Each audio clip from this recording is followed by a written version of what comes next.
Recording in progress. Good morning, everyone. Welcome to the New Jersey Board of Public Utilities final quarterly public comment meeting of 2025, where we will hear about from you as participants about the work we're doing at the board. Madam Secretary, could you please read the public notice statement? Good morning. Adequate public notice has been given pursuant to the Open Public Meeting Act. Notice have been posted at the board's office and website, and emailed to the Department of State, into newspapers of board circulation within the state. Thank you. May we have the roll call, please? Commissioner Crystal Delivery, Here. Commissioner Bench, Here. and President Gulsadori. Here, thank you. Do any of my colleagues wish to make any opening remarks? None from me, Madam President. None for me. Thank you, Madam President. All right. Well, for the logistics today, we ask speakers to keep comments brief. If you have lengthy testimony, you can submit it to the board secretary. We would also note that you should avoid matters that are contested during this meeting. You're welcome to raise any general policy issues for the board's consideration, but no contested matters. We do have 3 pre-registered speakers. Only those who have pre-registered to speak can speak today. We can't accommodate the chat feature if you did not pre-register to speak, but again, you can submit written comments.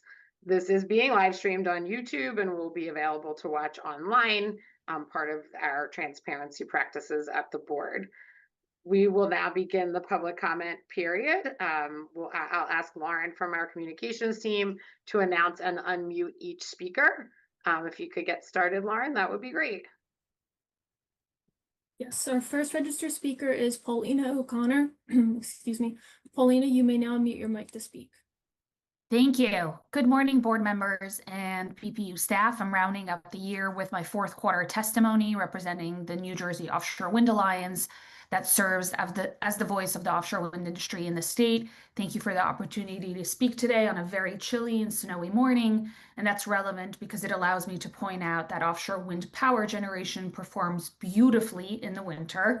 A recent analysis commissioned from Charles River Associates for the New England and New York ISO shows highly credible evidence for how offshore wind can contribute to a reliable and affordable electric grid, especially in high stress times like the winter.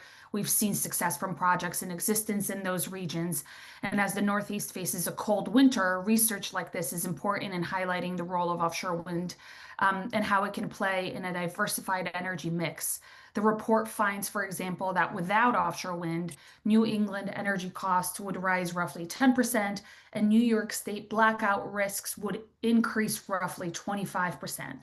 So that's all good stats. And that leads me to say NJOA was pleased by the release of the Energy Master Plan. Congratulations to BPU staff and all other relevant administration departments that worked very hard on that document. We were happy to see offshore wind remain a critical part of the plan. And as we know and believe, we will not meet demand for the predicted load growth without offshore wind generation. And lastly, let me say, maybe most importantly, we've received good news when it comes to the federal lawsuit that struck down the president's arbitrary and capricious executive order on offshore wind. And while the industry still has a long way to go before getting restarted in New Jersey, there are things within our control now that are critically important to keep wind on the table, and that's transmission planning and development. We're extremely concerned about the future of the state agreement approach and want to make sure that that's preserved, and urge BPU and PJM to come to a resolution so that we can delay that project and resume when appropriate. We know you're working hard on that, and I'm antsy, but time is running out. So we hope that we come to a successful resolution on that. We're happy to help and support in any way. And thank you so much for the opportunity to testify, and wish you happy and safe holidays. Thank you. Thank you, Paulina. And happy and safe holidays to you as well. Our Lauren? next registered speaker is Justin Carpenter. Justin, you may now unmute your mic to speak. Perfect. Can everybody hear me? Yes. Yep. Excellent. Good morning, everybody. My name is Justin Carpenter, and I'm the Policy Counsel for the Energy Efficiency Alliance.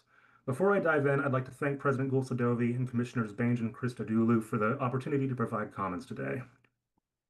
The Energy Efficiency Alliance is a nonprofit organization dedicated to advancing energy efficiency in New Jersey through robust educational and awareness-raising initiatives. Our mission is simple: to champion efficiency as the foundation of a clean, just, and resilient economy. Through our efforts, we envision a future where energy efficiency anchors all efforts to meet our ongoing energy needs, improves health and comfort, promotes energy equity, and protects our climate. You may be familiar with our affiliated trade association, the Energy Efficiency Alliance of New Jersey, with whom we share the same mission. We commend the board for taking transformative steps across the last year to help facilitate programming for the state to reach its ambitious climate and energy goals. Strategic action from the board to address concerns of consumer affordability, grid resilience, building decarbonization, and the deployment of distributed energy resources speaks volumes in a time when energy security and affordability have taken center stage to consumers across the state and region. While we commend the board for their ambitious goals, we do have concerns about the lack of stakeholder engagement and expedited comment deadlines associated with these vastly transformational initiatives set out by the BPU. Robust stakeholder engagement and public comment proceedings are essential to the effectiveness of statewide policy implementation. Considering that statewide energy policies may have significant impact to ratepayers, industry professionals, and utilities, the board should welcome the perspectives of those who will experience the impacts most directly. Stakeholders, including community members, industry professionals, advocacy groups, and frontline subject matter experts, bring insight that the board may not otherwise capture through internal analysis alone. This input is critical as it helps to identify implementation challenges, unintended consequences, and practical solutions early in the decision-making process, saving valuable time and resources to all engaged. We simply recommend this: that the board should invest in more active stakeholder engagement when considering transformational policymaking. In prior instances, the BPU has taken pains to conduct regular stakeholder and public meetings and to organize ongoing working groups on specific areas of focus. While not perfect, these groups created a forum for sharing information and welcoming input. Standardizing a process that requires a more scheduled formatting of in-person stakeholder meetings, virtual stakeholder meetings, and public input hearings is one solution. Additionally, when soliciting more formal comments on robust energy programming, we would recommend that the board consider extending comment periods to allow more time for crafting of meaningful, technically sound comments on a less rushed timeline. Stakeholders are and will continue to be a critical resource the board should more robustly embrace. Identifying key issues and solutions in a timely manner that impacts all desired stakeholders will result in more tactful strategic policy implementation that is best for all New Jerseyans, and we would encourage the board to broaden their stakeholder engagement moving forward. Again, thank you, President Gulsadovi, Commissioners Bange and Christodoulou, and all the other BPU staff for your consideration and continued work. Thanks, Justin. Is there a particular matter, assuming that our attorneys will not, strike you down for saying it? Is there a particular matter you're looking for a longer comment period on that we could consider extending? Probably not without your attorney striking me down. Okay, well, you can certainly share that with the commissioner aides or any of the staff members that you work with, and we will take it under advisement. Thank you very much, President Gulsadovi. Of course. Okay, our next registered speaker is Charlie Cogshell. Charlie, you may now unmute your mic to speak. Great, thank you. Hi, all. Commissioners, my name is Charlie Cogshell. I'm the Mid-Atlantic Regional Director at the Coalition for Community Solar Access. We're a national trade association with roughly 100 member companies that are engaged in all facets of the community solar market here in New Jersey and elsewhere across the country. I appreciate these public engagement opportunities that you have every quarter. Community solar represents a highly deployable tool in combating the state's energy and affordability needs, and we are grateful to the BPU for recognizing this value and for effectively implementing the permanent program over the past couple of years. We also appreciate the board's proactive effort this past August in issuing an order that allows for extensions of project construction deadlines and ensuring a more efficient and transparent interconnection process going forward, so such extensions wouldn't be needed in the future. We've called out in prior comments that requiring site control to accompany interconnection applications would further improve the efficiency of the interconnection process and remove some unnecessary bottlenecks, and we look forward to future engagement opportunities on that point. That said, I would be remiss to not call out some growing concern I'm hearing from my member companies that there hasn't been a hearing or some sort of indication with regards to the release of capacity that was established with the passage and Governor Murphy's signature, Senate Bill 4530 and Assembly Bill 5768 this past August. I'm sure there's good reason for it, but I do want to make you aware that the sort of anxiety levels are increasing with regards to what has really been viewed as a very exciting opportunity to continue the momentum and continue the growth of community solar in New Jersey. A secondary point of concern I've received from members is with regards to the dual use program. And as you all have made possible, there was an application process that was just released recently, which had also a lot of anticipation and excitement from a lot of members that are CCSA members that engage in dual use. They engage in community solar and dual use. Sometimes in some markets, those can work together. And there was some changes to the kind of economic assumptions relative to what had been assumed over the past 12 months or so, which has thrown into the industry and agricultural groups that have been partnering with industry members into a bit of a panic.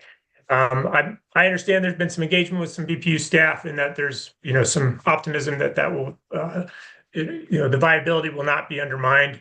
But I did want to just call that out as another point of concern. That said, on the whole, we're very appreciative of the board and your championing of community solar and look forward to future engagement going forward. Thank you. Thanks. And that concludes our registered speakers. Okay. Well, as we have only 3 speakers, we, I think, can wrap up today. Do my colleagues have any closing remarks that they would like to make? None, just wish everyone a happy and warm weekend. We'll have time to wish each other happy holidays in the next couple of weeks. But for now, just have a great, safe, and warm weekend. I concur. Yes, and our regular agenda meeting is next Wednesday, so we will see some of you then. So can I have a motion to adjourn? So moved. Second. All those in favor? Aye. Thank you. Have a wonderful day and a wonderful weekend, everyone. You too. Thank you. Have a great day. Thanks, everybody. Aye.